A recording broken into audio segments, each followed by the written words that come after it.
Bom, eu vou mostrar para vocês o caso, como ele está e como ele está comentado pelo Lacan. Até para vocês verem que o Freud foi se desenvolvendo como analista aos poucos. Eu ia mostrar para vocês o relato verdadeiro do caso feito pelo Freud. Foi encontrado, depois da morte dele, o registro original era em folhas de papel ao maço. A letrinha dele está aqui, ó. Tá vendo? Ele não guardava os casos, ele jogava fora. Mas acontece que encontraram esses registros. E eles iam no início, nas obras completas, editar no volume 17, que é onde eles iam botar essas obras póstumas. Mas acabaram não editando aqui no volume 10º. Agora, de qualquer maneira, isso só foi editado em 1954. Portanto, todo o trabalho que Lacan está se referindo aqui ao Homem dos Ratos é a um Homem dos Ratos que ele leu aqui no texto já editado. Ele não leu essas notas antes. Então, eu vou fazer pelo caso normal. A gente viu a introdução. O caso, de fato, é interessante. A minha amiga tinha razão. E vocês têm dificuldade de ler. Então, quem sabe, vendo o vídeo é curto. Vamos lá.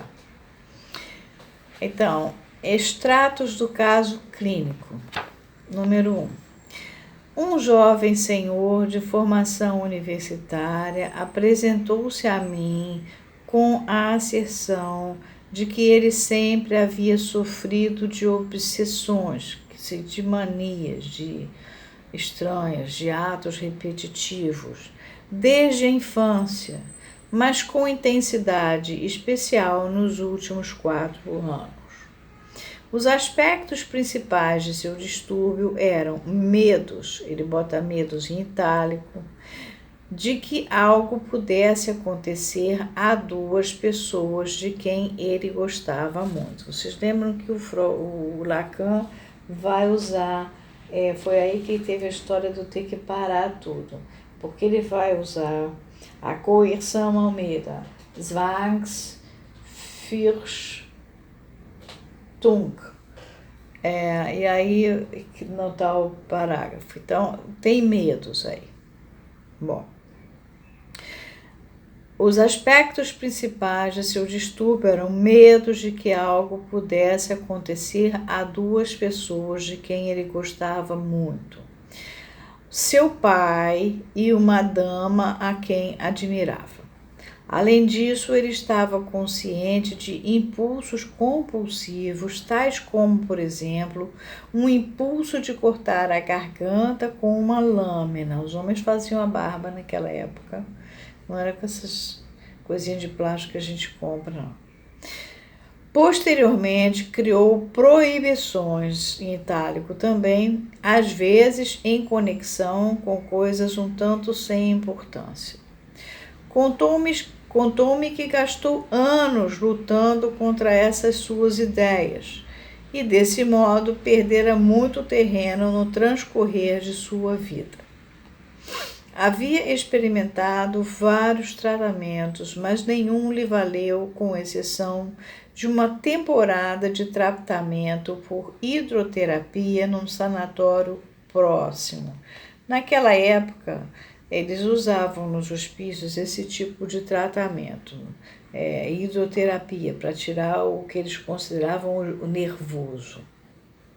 Sim, a pessoa estava nervosa. Às vezes até para louco também. E isso, pensava ele, provavelmente fora possível apenas porque lá travara conhecimentos com alguém, o que o levara a manter relações sexuais regulares. Aqui ele não tinha oportunidades dessa espécie e raramente tivera relações, apenas em intervalos irregulares. Sentia repulsa por prostitutas. Ao mesmo tempo, disse ele, sua vida sexual havia sido obstruída. A masturbação desempenhava apenas um pequeno papel nela, quando tinha 16 ou 17 anos de idade. Sua potência era normal. A primeira vez que teve relações sexuais, tinha 26 anos. Ele me deu a impressão de ser uma pessoa de mente clara e sagaz, né? Perspicaz. Quando lhe perguntei sobre o que fizera por ênfase, quer dizer, colocar ênfase em contar-me a respeito de sua vida sexual, replicou ser isso o que ele sabia sobre minhas teorias. Repara que o Freud faz uma pergunta que normalmente a gente não faz, né? A gente nunca usa por quê, né? Mas ele usou, ele ainda está numa fase inicial do negócio. Na realidade, porém, ele não lera nenhum de meus escritos, com exceção de pouco tempo antes ter folheado as páginas de um de meus livros, que é a Psicopatologia da Vida Cotidiana, que é de 1901, e que Lacan recomenda que a gente leia. Tendo encontrado a explicação de algumas curiosas associações verbais que lhe recordaram tanto alguns de seus próprios esforços de pensamento em correlação com suas ideias, que decidira colocar-se sob meus cuidados. Aí ele vai falar sobre o início do tratamento. O início do tratamento.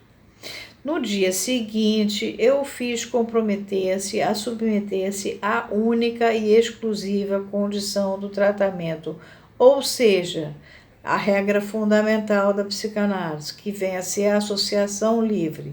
E vem agora Freud dizendo: dizer tudo o que lhe viesse à cabeça, ainda que lhe fosse desagradável, ou que lhe parecesse sem importância, irrelevante ou sem sentido.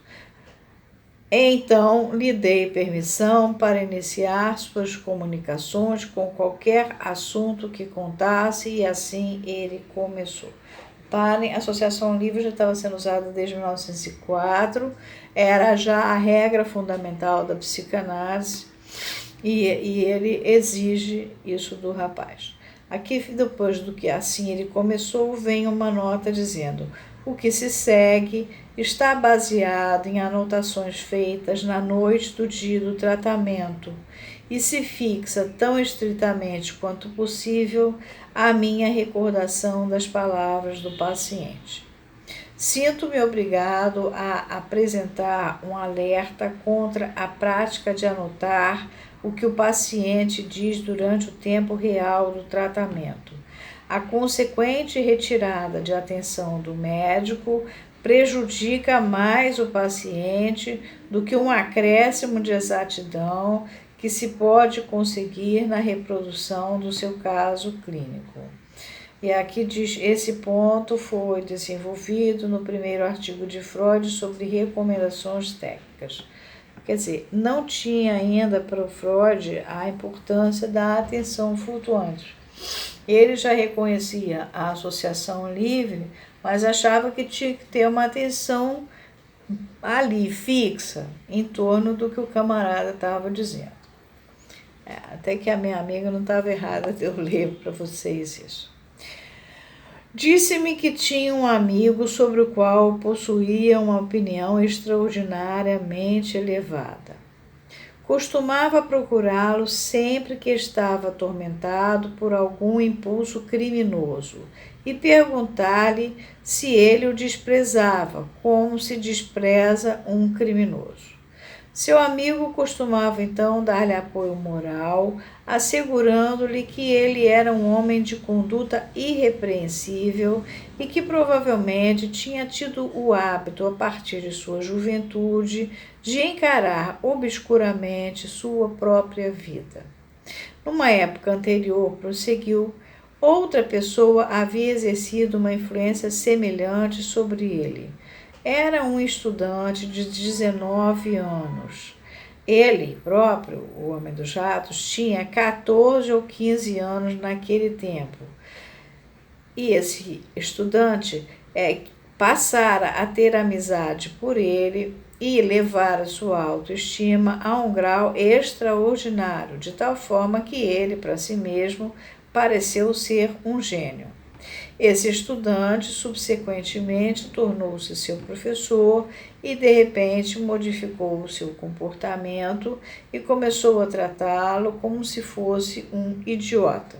Por fim, notou que o estudante estava interessado numa de suas irmãs e compreendeu que ele o havia aceito apenas para conseguir a admissão na casa. Este foi o primeiro grande golpe de sua vida. Aí, a partir daí, Freud diz, então ele prosseguiu sem qualquer transição aparente. E aí vem a questão B, a sexualidade infantil. Por causa do tempo, eu vou ter que interromper e dar sequência, porque a gente vai esbarrar com coisas que o Lacan vai dizendo, ao mesmo tempo que a gente vai vendo de fato como é que o Freud ia trabalhando. É muito interessante.